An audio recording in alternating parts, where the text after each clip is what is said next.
বন্ধুরা আজকে আমি ইলিশ মাছের মাথা দিয়ে উচ্ছে রান্নার রেসিপি বানিয়েছি। এই প্রসেসে যদি আপনারা বানান তাহলে একদম উচ্ছে তিতো একদমই লাগবে না, কথা দিচ্ছি।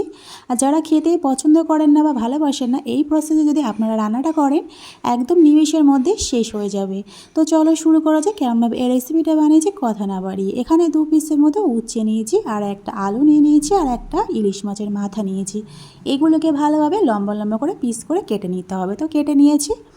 এবারে এগুলোকে ভালোভাবে ধুয়ে পরিষ্কার করে নেওয়ার পরে এবার আমি স্বাদ অনুযায়ী সব কটায় লবণ আর হলুদ গুঁড়া মাখিয়ে দেব মাছে এবং উচ্ছেতে আর আলুতে। দেখতেই পাচ্ছেন বন্ধুরা, এবার হাত দিয়ে ভালোভাবে মাখিয়ে নেব। তো এদিকে আমার মাখানো হয়ে গিয়েছে। এদিকে আমি কড়াইতে পরিমাণ অনুযায়ী রিফাইন তেল গরম করতে দিয়েছি। তো এদিকে আমার গরমও হয়ে গিয়েছে ততক্ষণে। এবার আমি যে আলুগুলো মাখিয়ে রেখেছিলাম লবণ আর হলুদ, সেই আলুগুলো দিয়ে ভালোভাবে ফ্রাই করে নেব। তো দেখতেই পাচ্ছেন।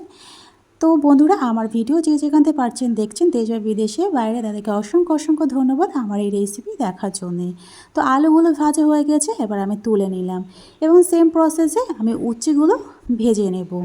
এই উচ্ছেটা ভাজার ফলে কিন্তু যে রান্নাটা করবে তিতো ভাগটা অনেকটাই কেটে যাবে। তো বন্ধুরা এইভাবে ভাজা করে নিতে হবে উচ্ছেটা। দেখতেই পাচ্ছেন। তো আমার ভাজা করা হয়ে গেছে, হালকা করে ভেজেছি, খুব একটা বেশি ফ্রাই করিনি। এবার আমি ইলিশ মাছের মাথাটাও সেম প্রসেসে ভেজে নেব। তো এইদিকে আমার ইলিশ মাছের মাথাটাও ভালোভাবে ভাজা করে নেওয়া হয়ে গিয়েছে। এবার আমি তুলে রাখলাম। এবার আমি রান্নাতে চলে যাই। এবার আমি কড়াইতে সেই ইলিশ মাছের মাথা ভাজাটা যে তেলটা ছিল সেই তেলটা আমি দিয়ে দিলাম কড়াইতে। এদিকে 2টো বড় সাইজের পেঁয়াজ কুচিয়ে রেখেছিলাম, সেই পেঁয়াজটা দিয়ে দিলাম।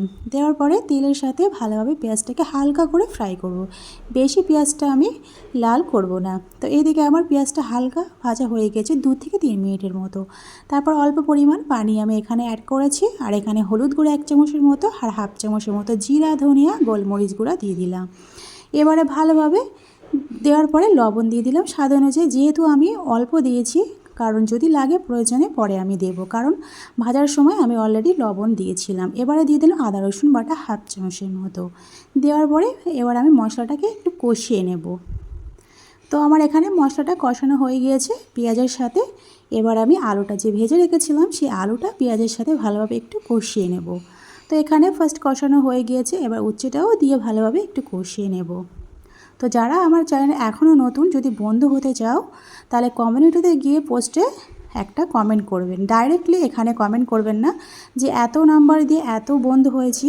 তো এতে কিন্তু আপনাদেরও ক্ষতি হবে, আমারও ক্ষতি হবে। তাই বলছি আপনারা কমিউনিটিতে গিয়ে একটা কমেন্ট করে দেবেন, আমি বুঝে নেব বন্ধুরা। আমি 24 ঘন্টা পর আমি আপনাদের ব্যাগ দিয়ে দেব। তো এইভাবে আর একটুখানি পানি দিয়ে দিলাম একটু কষানোর জন্যে। তো এদিকে আমার পারফেক্টলি কষানো হয়ে গিয়েছে। এবারে আমি পরিমাণ অনুযায়ী পানি দিয়ে দেব। এখানে আমি খুব একটা বেশি ঝোল রাখবো না, একদম মাখো মাখো এই রেসিপিটা বানাবো। একদম উচ্ছেতে কোনো প্রকারই ঝোলই রাখবো না। যদি আপনারা ঝোল পছন্দ করেন তাহলে অল্প কিছুটা পরিমাণ রাখতে পারেন, তবে ঝোল না রাখলে বেশি টেস্টি হবে, আমি আশা করছি বন্ধুরা। তো এখানে আমি ঢাকনা চাপা দিয়ে আমি রান্নাটা করে নেব। তো এখানে আমার রান্না করতে 7 মিনিটের মতো সময় লেগেছে। তো এই ভালোভাবে নেড়ে চেড়ে দেওয়ার পর আবার আমি ঢাকনা চাপা দেবো। 7 মিনিট পর ফিরে আসবো বন্ধুরা। তো এবারে 7 মিনিট পর ফিরে এলাম বন্ধুরা। এখানে দেখতে পাচ্ছেন আমার একদম ঝোল যেটা ছিল একদম শুকিয়ে গিয়েছে এইভাবে।